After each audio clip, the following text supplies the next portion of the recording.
Bandeko babolingo mbote na bino baibo mesana kulanda chaîne na biso ya www.zoomelmail.com. Lelo tozali na esengo pona ko présenter bino ba émission na bino obo mesana kozela.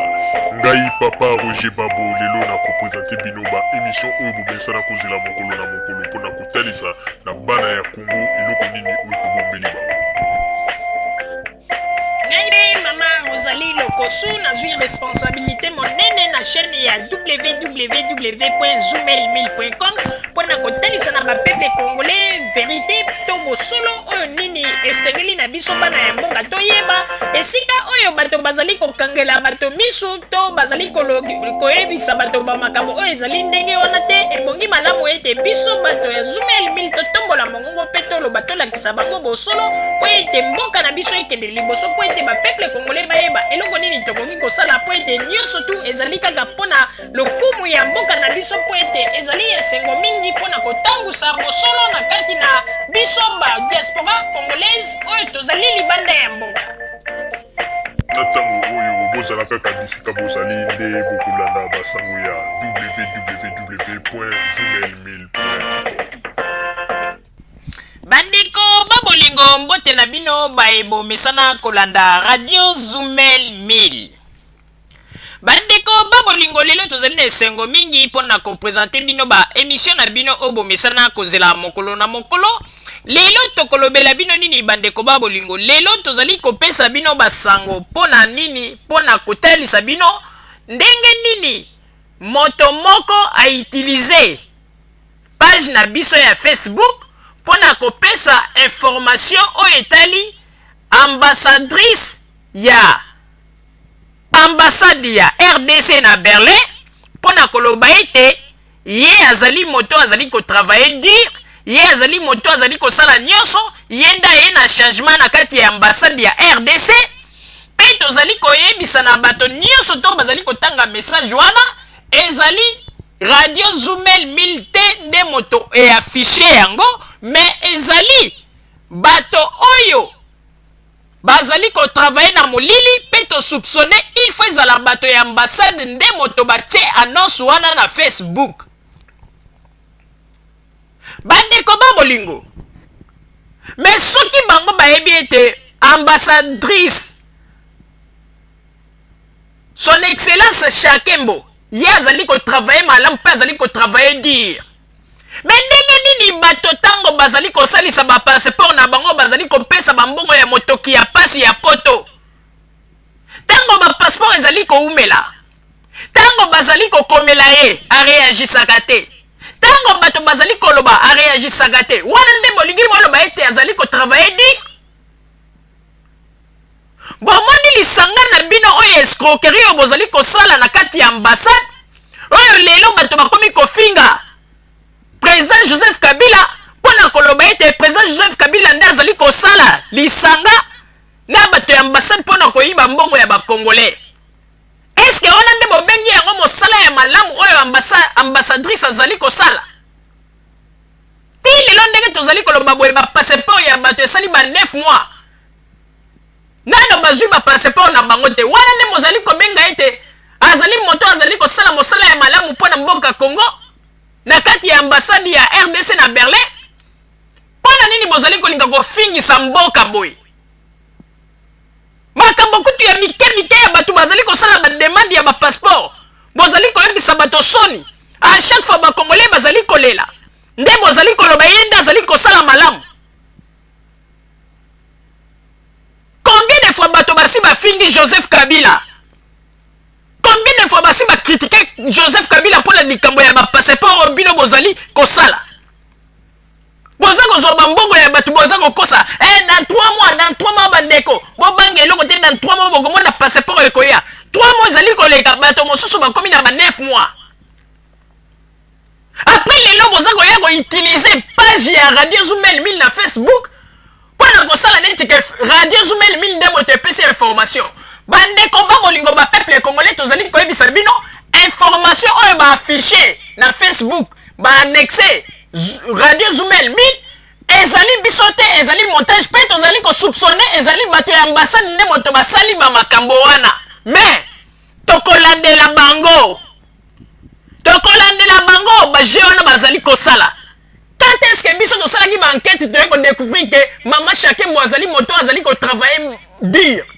Pe azali kosala makambo ndenge nini ya ambassade ezali kotombwama.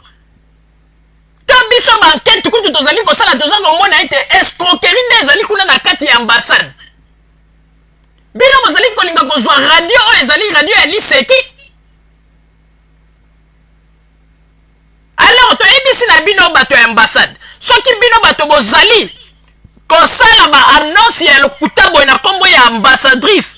makambo kuti ya ba passeport pamba za kokoka yango taza komelela yango pema nde boza koloba za kotravailler dire escroquerie za koleka na kati ya ambassade nde boza koloba za kotravailler dire botika kosakana na bato tolobaki ete mboka na biso il faut échanger lelo oyo bakomi kofinga bakonzi ya Congo bakomi kofinga président de la République pona bino bato oyo batie bino na ambassade ya Berlin pona makambo bozali kosala bino bozali kolinga bokanisi moko apprendre biso nini na information bozali koya ko utiliser page ya site na biso na Facebook bino boyebi teke bato na biso basi bakenda basala banquête même na ambassade bakenda moto ke kosalisa passeport mutu na biso pe ya radio akei kaka na bamaloba na bino wana kosala 3 mois mutu yango lelo ti lelo ndenge tokoloba boye passeport pe nano azwa te bino bokanisi toyebi yango te yozomona ambassade mobimba basalaka baza kotraite badossier ya passeport kuna na kela na cave est-ce que du sérieux ezali makambo ya badocument officiel bazwi batie yango kuna na cave boyebisa biso nani olie makambo ya bapasseport esika badocument officiel eza kobima baformalité baza kosala batie yango na bureau na likolo esika meme ke ezali bien contrôlé mais non bakamati bake kotia yango na cave bandeko oyo ndenge na Allemagne tolobaka kela batie yango na se ya kela et puis batomoni batipe mibale oyo bamandaki kotravaille kuna bandeko ozomona kaka ke bato modele ndenge bazotravaille to contrôlaki nyonso baza kobosana eke biso mpe tosalaki baenquête tomoni ete désorganisation ezali ya makasi bandeko makambo esika ya badocument officiel ezali kosalama botika yango na kela boye et puis passoir bato bazali kokota kaka ndenge balingi motongo ye eleki na ye kuna tala désorganisation désorganisé après boza koloba ke nani ambassadrice aza kotravailler dire aza kotravailler dire na laisser aller oyo ezali na kati ya ambassade ambassade ekomi lokola moto soki azali kokende na ye na wenza koti ya bimi ndenge alingi ambassade mobimba sa meme ozali kokota batuna ota oyebi omimonisa moto na yo wana nde bobengi yango ambassade oyo bolobi azali kotravailler dire balese ale ya boye vraiment tosengi ete likambo oyo Joseph Kabila ifo tobeta loboko na mesa po ete soki bamakambo ne lelo ndenge tozali koloba bazali koyoka yango te bazali kokangana yango matoi un jour Joseph Kabila koloba ete ba information bato babande kopesa ezali ya solo président de la République tosengi na yo keba bato mosusu ba information bazali kopesa yo ezali ya lokuta ezali ba fausses informations ndenge tozali koyebisa yo ete bato ebele en Allemagne bazali contre pouvoir na yo na Congo te ebele na Allemagne pe bandimaka mais lelo soki bato mingi bakomi kochange position ezali nde bamakambo ya bato ya ambassade babiloko bazali kosala bambongo ya bato bazali kozwa bazali kotravaille yango tout ça yebani tozala bafuite mosusu kaka ya bato ya ambassade bino mokanisi ete biso tozosala bankete te bino mokanisi ete nani ayebisaka biso ke bokeba mobali ya mama Shakembo oyo ya ambassadrice oyo aye na ye awa asalaka mosala te donc ye nde moto azali neti cerveau moteur ya makambo wana ya bamakambo bambongo ya bato bino mokanisi nani abimisaki mopepe wana bango na bango kaka na kati ya ambassade nani adenonse Shakembo ke na ndenge te bazali kotravaille bambongo ya bato ya ambassade alors bonjour bato lokola bana mikete pe tosengi na bino bandeko na tango oyo il faut bolongola information na bino bopesi ya lokuta tosengi na bapeuple congolais nyonso information oyo batie na Facebook ezali bato ambassade moto batie yango bazali bato ya lokuta bamontere biso te bato ya radio Zoomel 1000 moto totie yango bautilize kaka en tête ya caméra na biso na kombo ya radio Zoomel 1000 na Zoomel 1000 lingala universel bokeba po ete bato ya ambassade baza moins sérieux toye komona sikoyo ke bazali bato ya lokuta mais moto asali eloko wana asali erreur po ndenge ezali wana ozali sikoyo moto moko tosi toyebi esika ozali mais yebaka ete nalobi yango lisusu osali erreur. Papa Roger napesi yo maloba. Merci mingi mama Rosalie pona kopesa ngai maloba. Bandeko babolingo kaka ndenge mama Rosalie auti koloba. Information oyo basili kotia na Facebook ezali une fausse information oyo bato ya ambassade nde moto basali je wana batie yango. Jamais biso bato ya radio Zoomel 1000 tosalaki ba enquête pe toye komona ete ya solo ete ambassadrice azali ko travailler dire c'est faux et archi faux. Na banquette na biso to salaki to zwaki kaka ba réponse négative oyo etali ambassadrice. Babiloko nyonso tu bakomi wana toyebi yango te. Yango na tolobaki na bino bandeko. Bino batu bo salisaki ba passeport na bino, c'est mieux tangu yango yo. Il faut bosser la pression pour sikoyo à partir ya message yo ba uti ko affiché na kombo ya radio na biso to moni ete bato ya ambassade bazali bato moko il faut ko sala très attention na bango. Donc tozali ko travailler na élément dangereux na kati ya ambassade. Parce que information oyo ezali bango nde moto batie yango.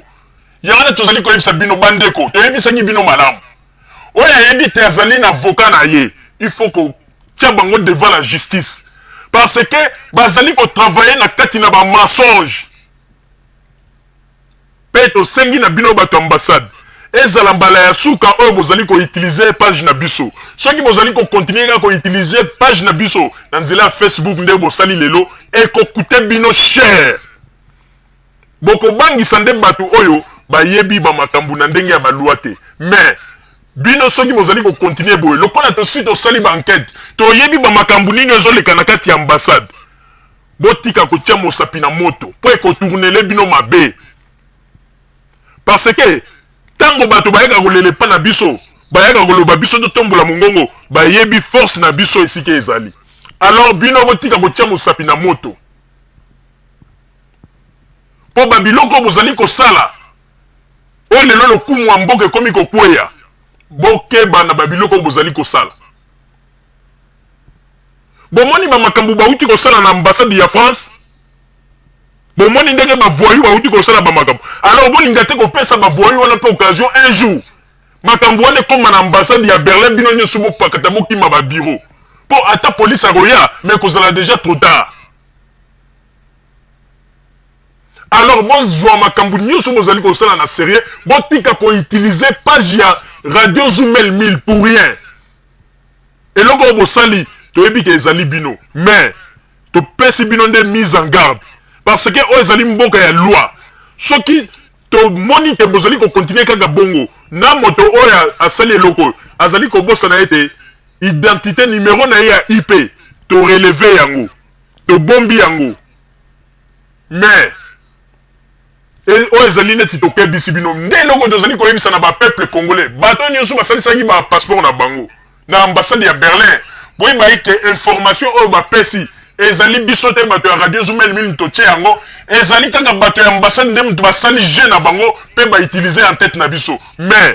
bakeba na ba makambo bazali ko sala po ete ekokute bango cher. Mama Rosalie na zongseli yo maloba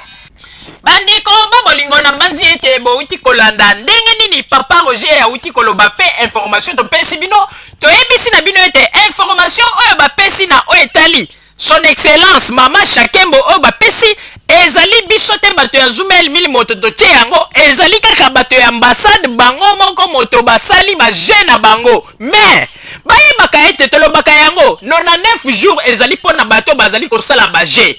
Et kozala kaka na mokolo moko bandeko toyebisaka bino tango nyonso bosala tu bopesa bato ba passeport na bango po ete bozali koyeba tension ezali libanda te bino bozali koka mokolo kozali ekokomela bino bololo meme na ba bureau na bino na bokolinga lisusu kokota yango te bokobanda nde kobanga. Alors yango na toyekomona ete bozali penza moins sérieux na ndenge boye ko utiliser kombo ya radio na biso na Facebook, donc tomoni ete bozali moins sérieux, mais boyebaka yango ete un jour 99 jours ezali pona bino, mais un jour ekozala pona bato bino bozali kokosa. Mais boyebaka ete liseki ebotaka na ngo mbuma te, osali liseki na kati ya masolo ya lokuta, ozali kaka moto yo moko ozali komipelisa moto sanke omiyeba. Bandeko babolingo oyo tozalaki na yango na pe toyebisi na ba auditeur na biso nyonso tu information wana biso te moto topesi yango na oyo etali mama ambassadrice Shakembo, biso te moto topesi yango, ezali kaka je ya bato ya ambassade to signale bino boyeba yango deja po ete liseki ebandi de komata nzete basala baliseki na bango na makambo ya ba passeport ndenge ba mesana kosala, mais na kombo ya radio na biso te bakosala liseki na bato baza komona ete baza ba ignore, mais biso te oyo ezali mise en garde topesi bango. Bandeko bolingo bozala kaka bisika bozali nde na nsima ya bango na tokotalisa bino basango tobombeli bino ya radio Zumel 1000. Merci. Bandeko babolingo na bandi duti kolanda émission na biso oyo tosileki kolikisa yango po ete boyeba basango nini oyo bino bomande kozela na bandi ete moto na moto asili kotire leson na ye na oyo esili kolobama na esika oyo yango ete tosengi na bino ete boboto ezala na bino na bafamille esika bozwani na bandi ete mbala ya nsima biso boto Zumel 1000 tokozanga te mpona kopesa bino lisusu basango oyo esengeli mpona bino tosiki wana mpona lelo. Merci mingi. www.zumel1000.com ezali wana mpona bino na bandi ete bokozala dessus te nsima ya bangonga nde boyebi nini oyo tobomeli bino. Merci.